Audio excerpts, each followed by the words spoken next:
La chronique cinéma vous est présentée par le magazine Studio Ciné Live. Bonjour à toutes, bonjour à tous, bienvenue dans cette chronique cinéma qui, je l'espère, chaque semaine, vous donne envie de sortir et d'aller au cinéma. Allez, sans perdre un instant, voici tout de suite les films qui seront développés dans cette chronique. On parlera d'un film assez drôle, hein, Épouse-moi mon pote. On parlera également du tout nouveau film de monsieur Albert Dupontel. Et on terminera avec une petite déception, mais un bon film tout de même. Le tout nouveau film de monsieur Steven Soderbergh. Donc, et puis bien sûr, hein, sans oublier mes sélections ciné, mais à la télé, donc ma sélection TV plus précisément.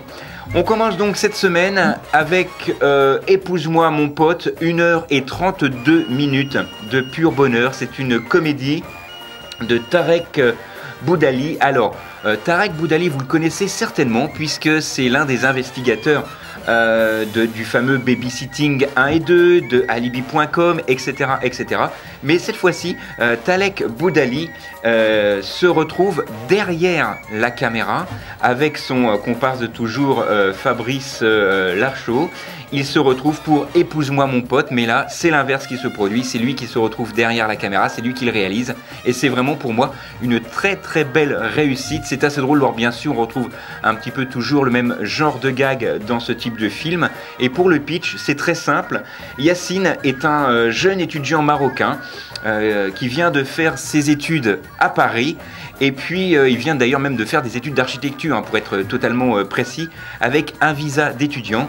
Et suite à un événement malencontreux, il rate son examen, perd son visa et il se retrouve en France en situation irrégulière, ce qui malheureusement arrive et peut arriver à pas mal d'étudiants. Et pour y remédier, il va se marier avec son meilleur ami. Et là, effectivement, tout commence, tout part en sucette. C'est vraiment le film que j'aime beaucoup, ce genre de film avec beaucoup de gags. On ne perd pas une minute, c'est vraiment à tambour battant. Ça s'intitule Épouse-moi mon pote et ça sort évidemment, vous l'aurez compris, cette semaine. Autre sélection, alors on peut dire que c'est un film drôle, mais pas vraiment, puisque si je vous dis Albert Dupontel, alors Albert Dupontel évidemment, Albert Dupontel c'est 9 mois ferme, Albert Dupontel c'est Enfermé dehors, ou encore le film qui vraiment l'a fait connaître, c'est Bernie. Eh bien, si vous aimez Albert Dupontel, vous aimerez ce film, et si vous n'aimez pas le genre de film d'Albert Dupontel, vous l'aimerez également parce qu'il part là dans un tout autre registre avec ce film Au revoir là-haut, qui est tiré d'un roman, un roman qui a reçu le prix Goncourt en 2013. Ce film a nécessité plus de 3 ans de travail avec la collaboration d'ailleurs de l'écrivain qui a participé, qui a donné son accord sur certains arrangements du film, notamment par exemple une arnaque dans le film qui est totalement présente également dans le livre, mais qui arrive beaucoup plus tôt dans le film que dans le livre. Tout simplement pourquoi? Parce que Albert Dupontel lui-même a dit que le spectateur au ciné était un peu plus, entre guillemets, fainéant que le lecteur, et pour garder tout le rythme et toutes les corroborations qu'il y a entre les personnages, il a décidé de rassembler plus ça dans le tout début du film, et vraiment ça rajoute un rythme à ce film. Alors pour l'histoire, hein, ce film se passe dans les années 1920-1919 pour être précis, où 2 rescapés des tranchées, l'un dessinateur de génie et l'autre un modeste comptable, décident de monter une arnaque au monument aux morts. Et cette arnaque a réellement existé, hein, ça il faut le savoir. Il faut le savoir que parfois pour gagner un petit peu d'argent, on a changé les matériaux des stèles, des tombes, on a déplacé les corps, etc. Ça se passe dans les années 1900, ça a été réellement vrai et vérifié, et ça parle un petit peu de cela aussi. Et c'est un film totalement différent de ce que peut faire Albert Dupontel habituellement. C'est également un film différent dans la mesure où c'est drôle, c'est inventif, donc ça c'est totalement dans le registre d'Albert Dupontel, et il a eu la liberté et l'accord de l'écrivain, parce qu'en lisant ce livre, Albert Dupontel s'est rendu compte que ce livre l'inspirait réellement, et c'est pour ça qu'on voit beaucoup de masques dans ce film, beaucoup de masques également dans le livre, mais c'est beaucoup plus présent encore dans ce film, et c'est vraiment pour moi une très très belle réussite. C'est pour moi, je vous le dis très, très sincèrement, le meilleur film d'Albert Dupontel. Donc allez-y, ça s'intitule Au revoir là-haut, c'est avec Albert Dupontel et Laurent Lafitte notamment.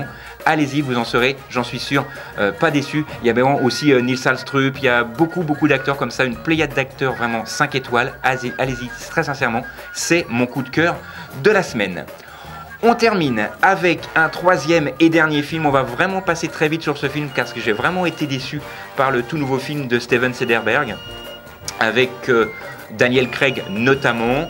C'est l'histoire de deux frères, pas forcément fut-fut, qui décident de monter le casse du siècle, empocher le recette de la plus grosse course automobile de l'année. Et pour réussir, ils ont besoin du meilleur braqueur de coffre-fort du pays.